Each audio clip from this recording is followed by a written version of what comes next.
Hi friends, എല്ലാവർക്കും orchid മലയാളത്തിലേക്ക് സ്വാഗതം. ഇന്ന് പറയാൻ പോകുന്നത് NPK DAP ഫെർട്ടിലൈസേഴ്സിനെ കുറിച്ചാണ്. NPKനെ കുറിച്ചൊരു വീഡിയോ ഞാൻ അപ്ലോഡ് ചെയ്തപ്പോൾ കുറേ ക്വയറീസ് വന്നിട്ടുണ്ടായിരുന്നു. അതുകൊണ്ട് DAPനെ കൂടി ഉൾക്കൊള്ളിച്ച് ഡീറ്റെയിൽഡ് ആയിട്ടൊരു വീഡിയോ ചെയ്യാമെന്ന് എനിക്ക് തോന്നി.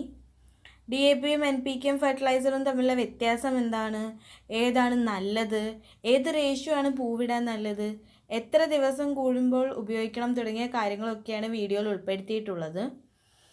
നൈട്രോജൻ, ഫോസ്ഫറസ്, പൊട്ടാസ്യം കൊണ്ട് ചെടിയിൽ എന്തൊക്കെയാണ് ഉപയോഗം എന്ന് പറയാം. ചെടികൾക്ക് വളരാൻ മാക്രോ ആൻഡ് മൈക്രോ ന്യൂട്രിയൻസ് ആവശ്യമുണ്ട്. മൈക്രോ ന്യൂട്രിയൻസ് വളരെ കുറഞ്ഞ അളവിൽ മതി. മാക്രോ ന്യൂട്രിയൻസിൽ തന്നെ നൈട്രോജൻ, ഫോസ്ഫറസ്, പൊട്ടാസ്യമാണ് ചെടികൾക്ക് ഏറ്റവും കൂടുതൽ ആവശ്യം.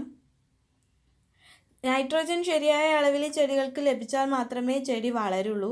അതുപോലെ ഇലകളുടെ വളർച്ചയ്ക്കും ഇലകൾക്ക് നല്ല പച്ച നിറം ലഭിക്കാനും പ്രോട്ടീൻസ് ശരിയായ രീതിയിൽ വലിച്ചെടുക്കാനും ഒക്കെ നൈട്രോജൻ വേണം.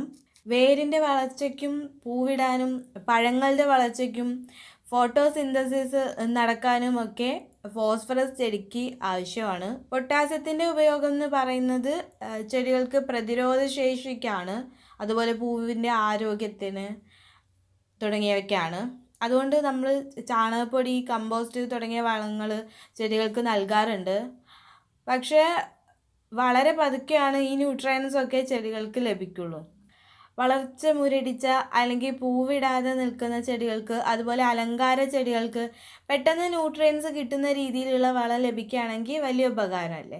സോ അതിന് ഈ NPK അല്ലെങ്കിൽ DAP ഫെർട്ടിലൈസർ സെലക്ട് ചെയ്യാം. കെമിക്കൽ ഫെർട്ടിലൈസർ ആയതുകൊണ്ട് പച്ചക്കറികളിൽ ഇത് ഉപയോഗിക്കാതിരിക്കുന്നതാണ് നല്ലത്.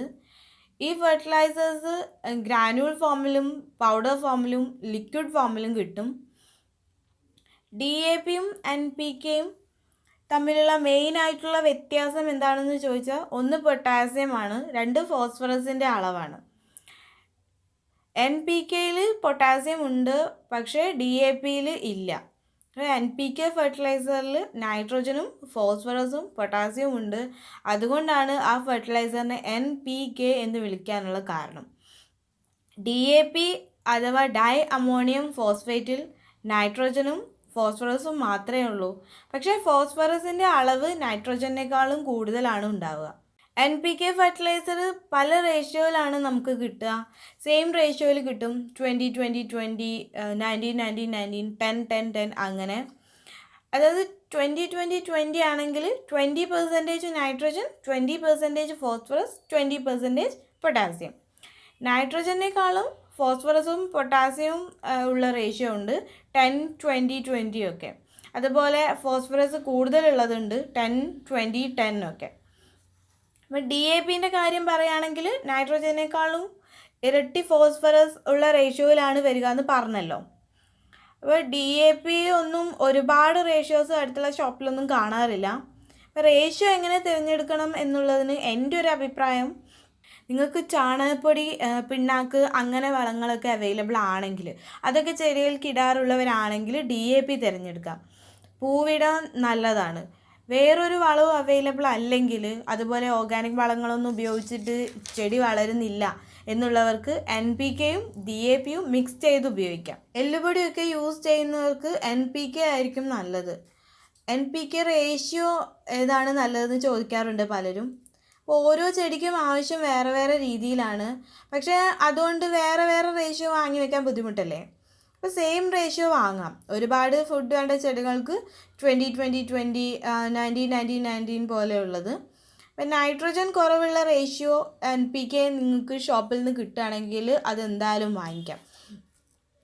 കാരണം നഴ്സറിയിൽ നിന്ന് വാങ്ങുന്ന ചെടികളുടെ മണ്ണിലൊക്കെ നൈട്രോജൻ ഉണ്ടാവും. അതുകൊണ്ട് നൈട്രോജൻ കുറവുള്ള റേഷ്യോ കിട്ടുകയാണെങ്കിൽ നല്ലതാണ്. ഇല്ലെങ്കിൽ സെയിം റേഷ്യോ കുഴപ്പമൊന്നുമില്ല. അധിക പേരും അതാണ് യൂസ് ചെയ്യാറ്. ഈ ഫെർട്ടിലൈസേഴ്സ് ഉപയോഗിക്കേണ്ട വിധം മുൻപിട്ട വീഡിയോയിൽ ഞാൻ പറഞ്ഞിട്ടുണ്ട്. ലിക്വിഡായിട്ട് നൽകുകയാണെങ്കിൽ 10 ദിവസം കൂടുമ്പോൾ യൂസ് ചെയ്യണം. ഗ്രാനുവൽസ് ആയിട്ടാണ് ഇട്ട് കൊടുക്കുന്നതെങ്കിൽ മാസത്തിൽ 2 തവണ നൽകാം, 15 ദിവസം കൂടുമ്പോൾ. ലിക്വിഡായിട്ടാണെങ്കിൽ ഇലകളിൽ സ്പ്രേയും ചെയ്യാം. ഗ്രാനുവൽസ് ഉപയോഗിക്കേണ്ടത് ചട്ടിയുടെ വലിപ്പത്തിനനുസരിച്ചാണ്. ചെറിയ ചട്ടിയിൽ 6 മുതൽ 10 വരെ ഗ്രാനുവൽസ് ഇട്ട് കൊടുക്കാം. വലുതാണെങ്കിൽ 15 മുതൽ 20 ഗ്രാനുൾസ്.